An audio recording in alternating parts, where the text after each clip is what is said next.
Okay. Good evening to all of you. Am I audible? Shall we start the session today? Day 3. So if any one of you can reply an yes, I'll start off with the session.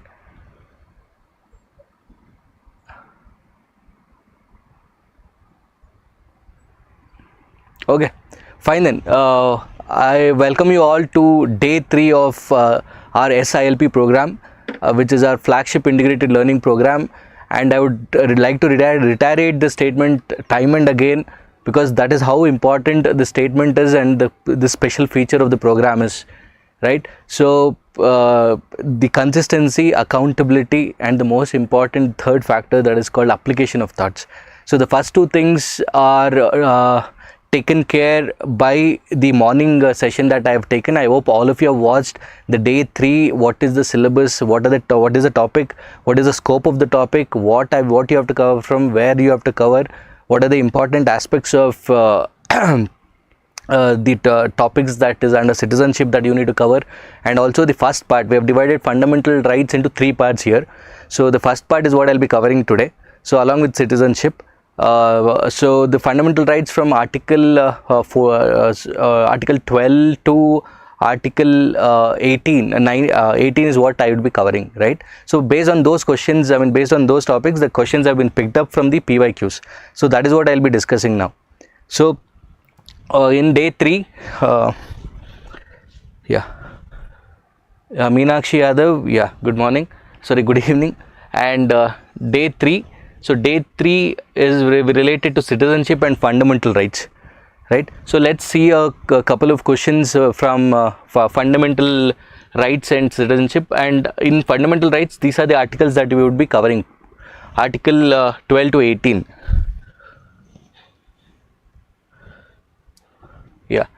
Right of movement and residence.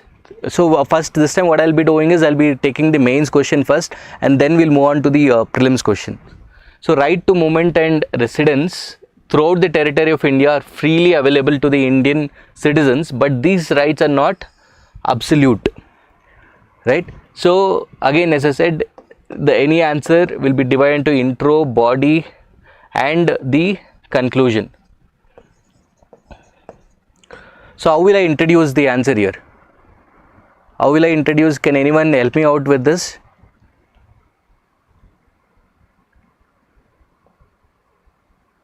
I'll give you a few seconds. You can put your comments.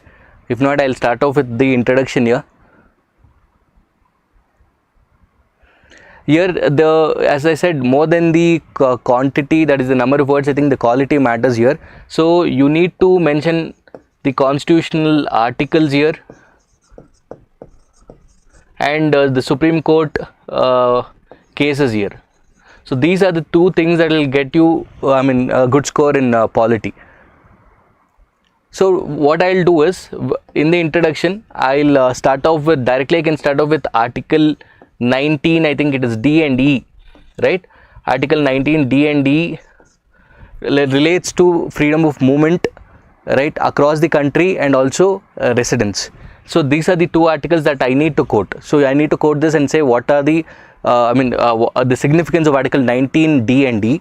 Then after that, this with the fundamental rights, these fundamental rights are not absolute, and there are restrictions, and why these restrictions is what I'll be writing. So, and even if you can remember, I think it's Article 19(5), which is related to restrictions on these fundamental rights. So Article 19(5) says there are certain restrictions. These fundamental rights are not absolute, and why? What are the reasons for it?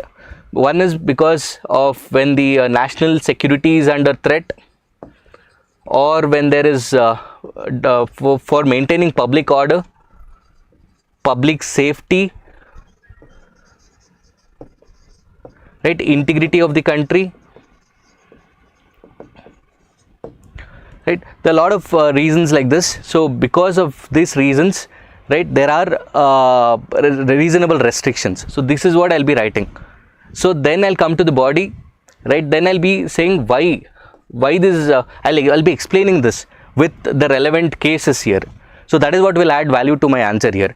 For example, there were restrictions when there was abrogation of Article 370, right, just to prevent unrest in the public. So there were certain restrictions put.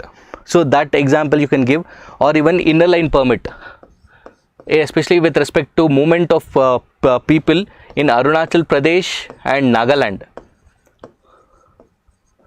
So this is the other example that I can give. Apart from the examples I said, this is second. Third is anything that is related to current affairs examples. These are the things that I need to fill in this particular answer, because it's a very straightforward question. So the only value addition that I can do is with the constitutional articles, Supreme Court cases, and the examples that I've mentioned here. So what are the Supreme Court cases that you can mention here? You can also note it down. One is with respect to state of Rajasthan. One is with respect to state of Rajasthan that you need to remember. So in state of Rajasthan, it says especially in the border areas, these citizens or the foreigners are restricted in certain zones because of security reasons. So this Supreme Court with state of Rajasthan, it was in 1963, 1977. In 1963, it was Karak Singh case.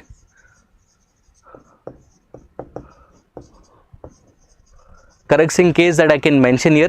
So they have said yes, reasonable restrictions are valid when it comes to the question of national security, all that. So that is what this case particularly speaks about. Then I can also mention about there was one more case. Yeah, in 2013, it was a state of Tamil Nadu, Sundar Rajan versus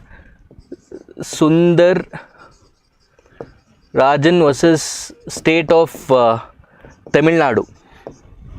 So this is the other case that I can mention here. So in Sundar Rajan versus state of Tamil Nadu, what had happened was in the Kudankulam near the plant, Kudankulam nuclear plant, there were restrictions on for the people to reside there or to move there, because the major reason was public safety. So these are the cases that I need to remember. Fine. Also there was one more case by name Kaushalya versus Union of India, or versus state of UP, I feel. So this is Kaushalya case, where it says that yes, there can be restrictions on the fundamental rights, but these restrictions cannot be arbitrary in nature. It should be reasonable. It should be reasonable and fair. So these are the cases that I can mention here. So this is what I'll be putting in my body.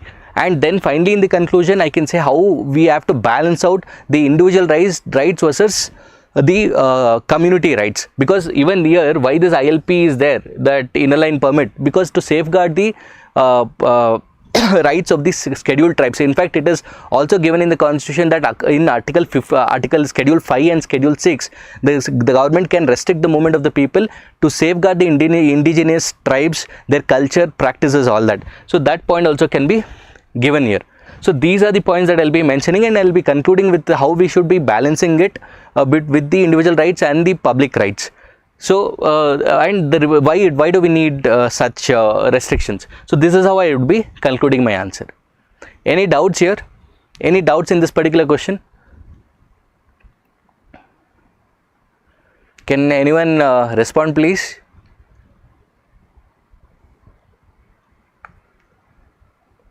Yeah, any doubts? I'll wait for a few seconds. If not, if I don't get any response, then I'll move on to the next question. Any doubts? It's a straightforward question. It's a simple question, but then what are the value additions that you will be putting here? That is what will make the difference. So as I said, these are the three important value additions when I am writing GS2 answers. Any current affairs examples, the best practices across the state, across the country, globe, Supreme Court cases, constitutional articles. Any doubts? Okay, if not, then I'll move on to the next question.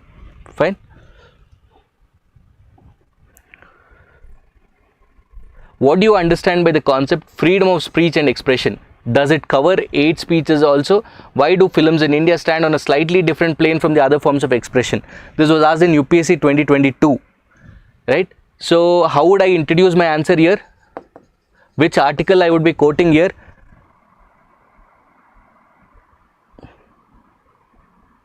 Anyone is ready to answer?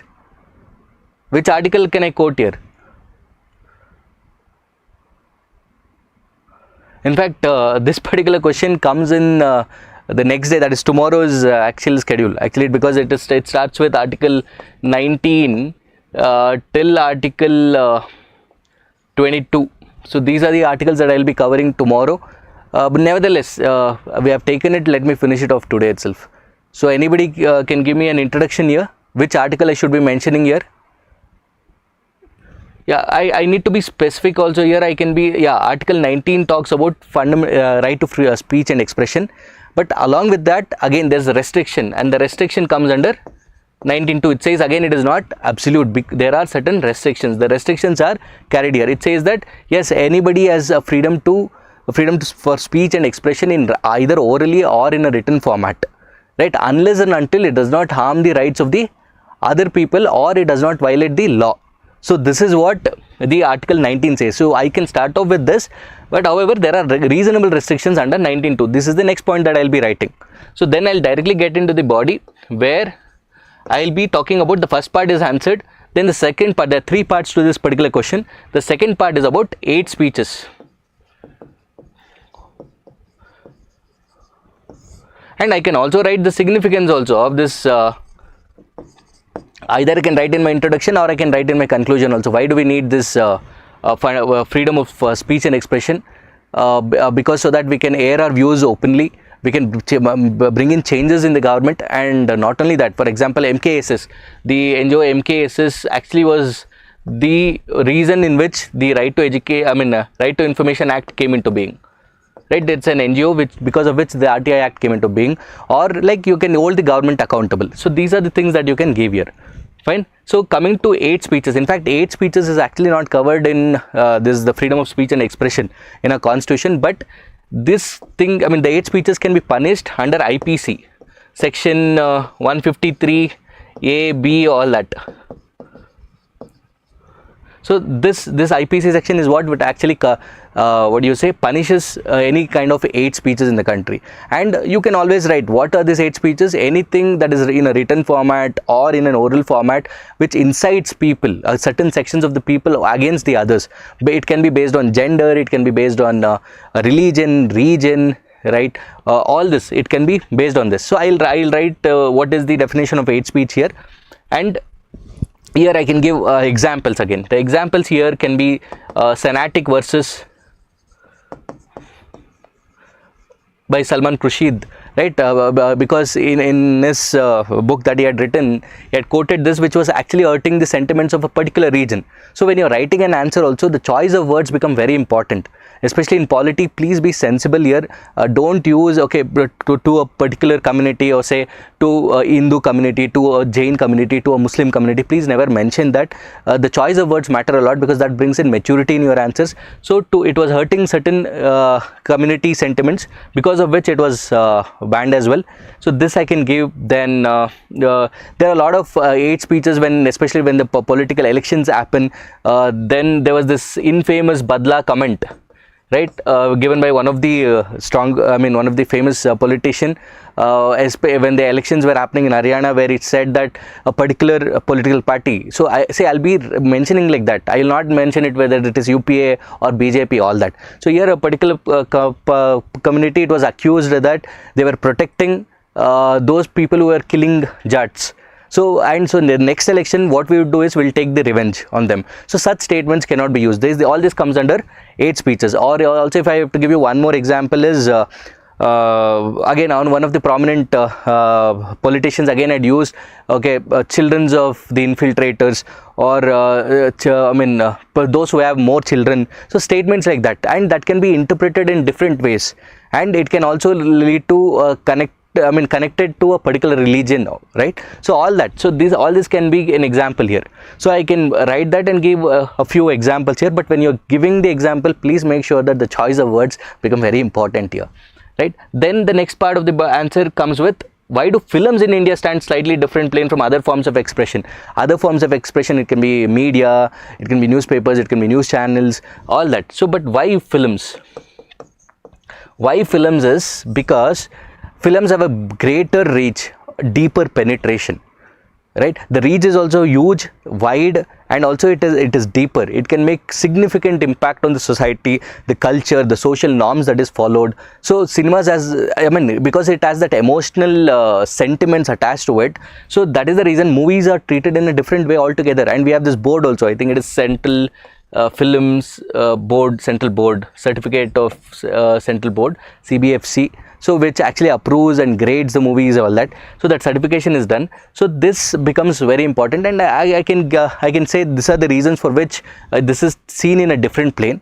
Apart from that, I can give you examples like a lot of controversial movies that were like Padmavat, where they said that the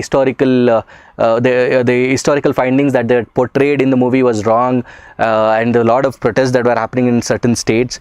Or even there was this Kashmiri Files, or a Kerala Story. Like there were controversies surrounding it, because that makes definitely a deeper impact on the society. In fact, there were certain movies that was banned, like Bandit Queen or Black Friday. There were a couple of movies which were banned as well. So these are the things that you can give here. And finally, again, I'll say that yes, freedom of speech and expression is very important for not only one's own development, but also for the democracy to progress. But that does not, it is not absolute. It comes with reasonable restrictions and certain limitations. And here we need to safeguard. It is equal responsibility of the people and the government to safeguard the individual expression or the artistic expression, and the the community as a whole. So this is how I'll be concluding my answer. Clear? So this is how I'll be writing my intro, body and conclusion to this answer. Anybody has doubts here? Meenakshi, Soumya, or anyone for that matter? Any doubt in this particular question? Please note down the examples that I have given, the cases that I have given. Right, for you it might take a lot of time to search all that. So always study it with the context. You will remember things for a longer time. Yeah. Any doubts here? I'll wait for a few seconds for your response. Please, if you have any doubts in these two questions, please let me know. If not, I'll move on to the next section, that is more to do with the prelims questions.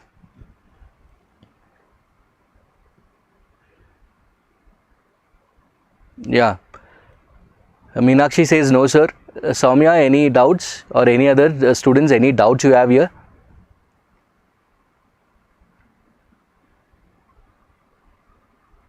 So let's move on to the next question. I mean, the prelims part. Okay.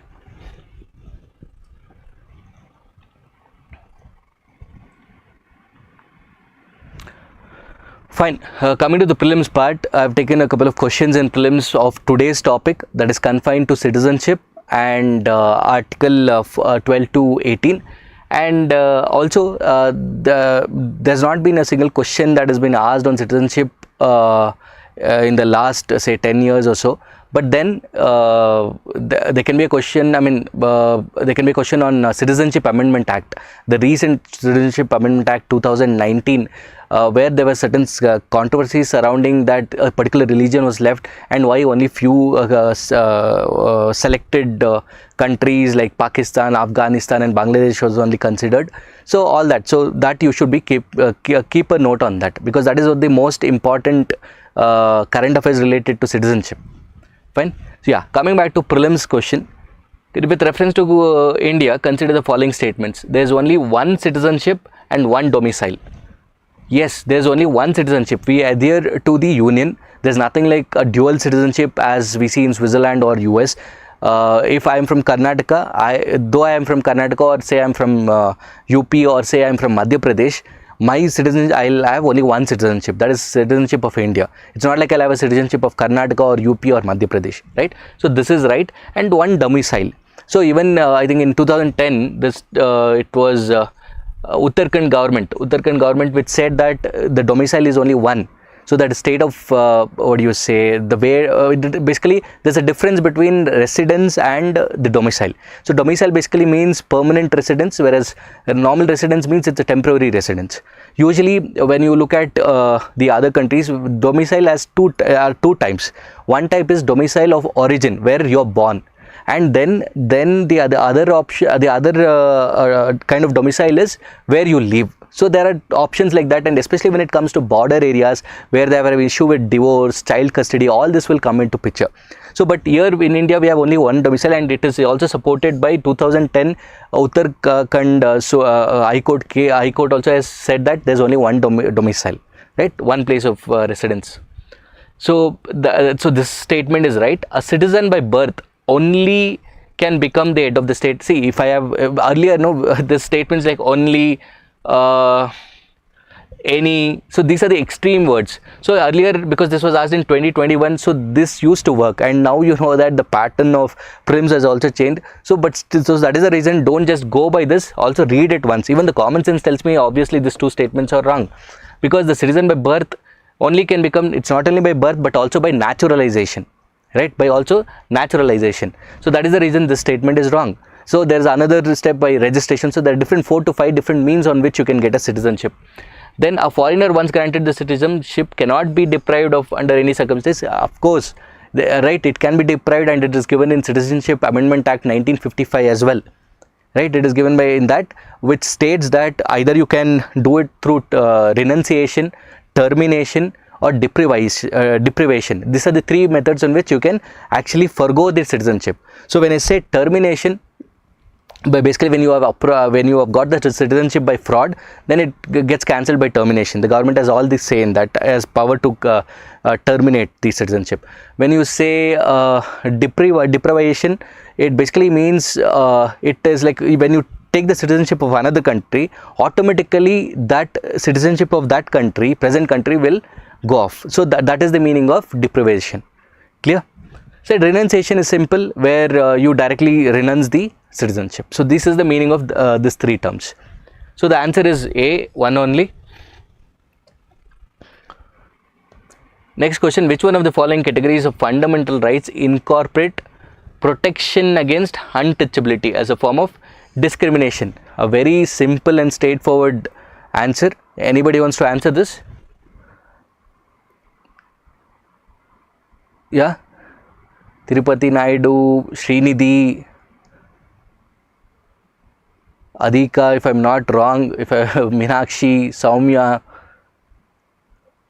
What is the answer for this? Right to equality. It's a straightforward question. Here you need to understand that Article 14 to 18 talks about any kind of discrimination. It can be on caste, religion, in terms of employment, in terms of reservation, everything. It talks from 40, untouchability, all that comes here, right? In fact, untouchability is nothing but Article 17. Then right to freedom is from Article 19 to 22. Against exploitation is 23 and 24. Then comes 25 to 28. That is right to religious freedom. Right to religious freedom. Then 29 and 30 talks about minorities, rights of the minorities, right? Then right to constitutional remedies, it is Article 32. So this is how you need to remember the articles. Fine. Yeah. So if this is the case, then so let's move on to the next question.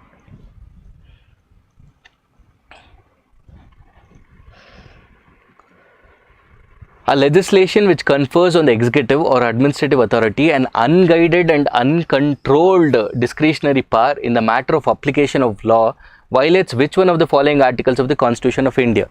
This was asked in 2021. So what is the answer for this? Again, a easy question here.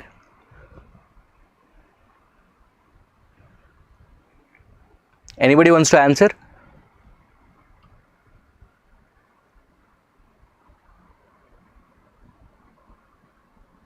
Yadika, what is the answer for this?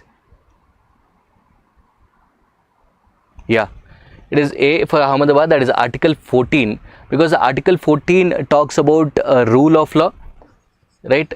Right to equality, right to equality. And also when the rule of law talks about prevention of any kind of arbitrary power. So excess power, whatever it is, should be eliminated and everybody is subjugated equally. Everybody is subjugated equally before law. They cannot be discriminated based on their status, class, religion, region, all that. So the answer for this is Article 14. Fine. Yeah, it is equality. It is A. You are right. Now coming to the last question of the day, which of the following are regarded as the main features of rule of law? And I hope you know what is rule of law. The DAY-3 rule of law, where we have borrowed it from the British Constitution, right? And wherein it talks about equal subjugation of law, no arbitrary execution of the law, or predominance of legal spirit. So these are the three components of rule of law. Please remember this, because it can be used in your mains answers, or directly in prelims also you can get a question on this. So please remember DAY-3's rule of law. And here rule of law, anyways, okay, before I get into the answer, can somebody answer this? I'll give you a few seconds for you to answer.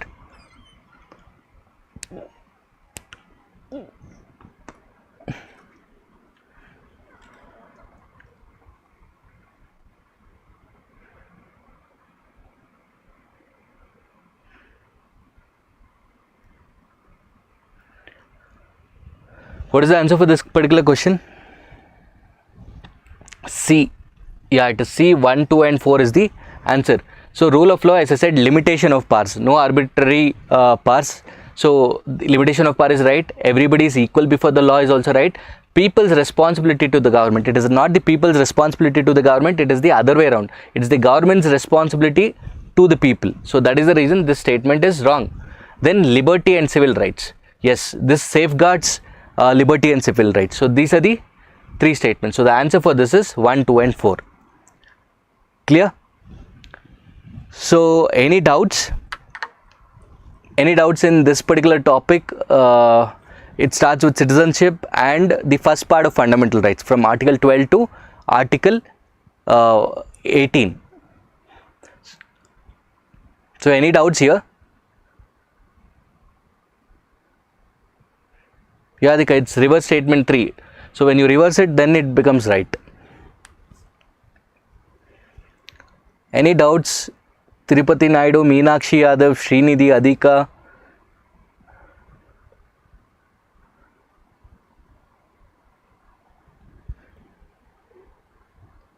Any doubts, or even any doubts from day 1, day 2, day 3? Day 1 we covered from historical underpinnings, evolution of the constitution to salient features of the constitution. In day 2 we went through preamble and union territories. In day 3 we have covered citizenship and Article 12 to 18. Yeah, so I hope so I'm getting an answer that everything is clear. So I hope your preparation is also going fine. So tomorrow then I'll be taking the next I think it is from Article 19 to 22 or 25. I'll just see, just one sec.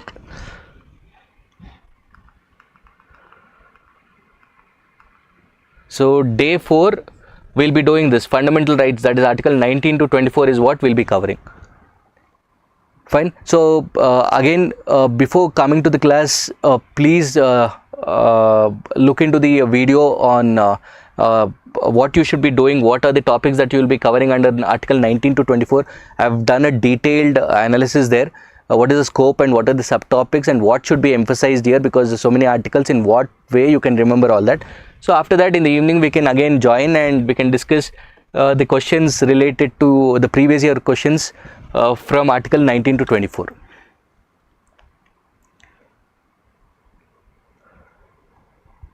Yeah, Adhika says, how's going the class? Theory is it, then questions or directly questions? See, this is more to do with mentorship. These are not classes as such. So what we do is in the morning around 8 to 9 you will get a video wherein I'll be explaining on what we'll be covering today. I'll give you the targets. See, this entire program is based on live mentorship and daily targets. So in the morning you'll get the daily targets on what you should be studying and how you should be studying. And then in the evening I'll come here and I'll pick up PYQs of that particular topic and I'll be explaining. And this will be open for all till tomorrow. Then after that it will be confined only to our program students who have enrolled for this mentorship program under S-Ilp. integrated learning program. So that is how the program goes. Since we are introducing it this new feature for the first time, we thought let the students, let many students get to know about the value adds, the value additions and the importance of this particular feature, because this particular feature is based on 3 components. Again, consistency, it will get you that consistency, it will get you that accountability factor, and finally it will help you in application of thoughts. So what you have read, is it in line with the demand of the exam? So this is what we will be focusing more on. Fine. Any doubts? Any doubts?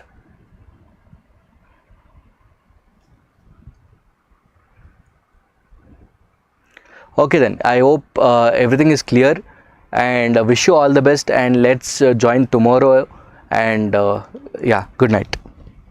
Thank you. Yeah, Dika, thank you.